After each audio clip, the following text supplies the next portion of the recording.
So ayun na nga, tuluyan ang kakasuhan itong vlogger na ito at ayon mismo kay Atty. Ngayon ko pa lang ito nakita Ano, Dags?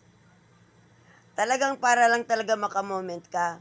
At magbababa ka sakali na mag-viral yung mga content mo. Ina mo ka.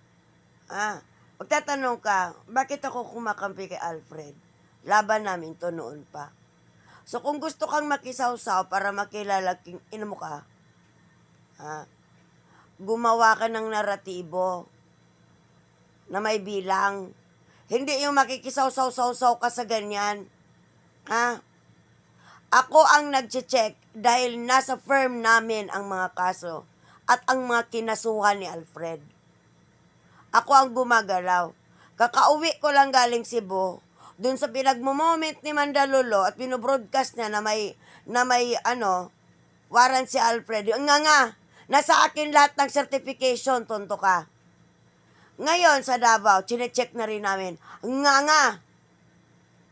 At kung meron man, ano ang moment nyo? Hindi man yan didiretso. Didiretso yan sa korte. Walang due process. Hangiyak-ngiyak kayo, due process sa tatay yung karton. Tapos yung mga ganito, ididiretso nyo, may warrant. Hindi yan dadaan sa address ni Alfred sa Cebu. Tanga, galing ako doon. At maayos na doon. Nag-usap na kami ng caretaker na kung may dadating man ang sabi na ibigay agad sa amin dito. Para kami na ang mag-entry of appearance at maayos namin. Tapos mga kasukasuan para lang kan masabi ka. Kung ikaw kaya ang kasuhan namin, sa meddling yung ginagawa mo eh. Wala kang alam, kikisali ka para lang talaga mag-viral. Ako may karapatan ako makikisali because this is my job. At nag-umpisa kami ni Alfred na kaming talaga dito. Ina mo ka. Para lang talaga makamema ka at may sabi may relevance kang sinasabi. Mag-upload ka ng content na may bilang. Hindi yung nakikiamot ka lang na mukha. Pisting yawa ka. Sakit mo lalamunan kung hinayo pa ka. Pweh!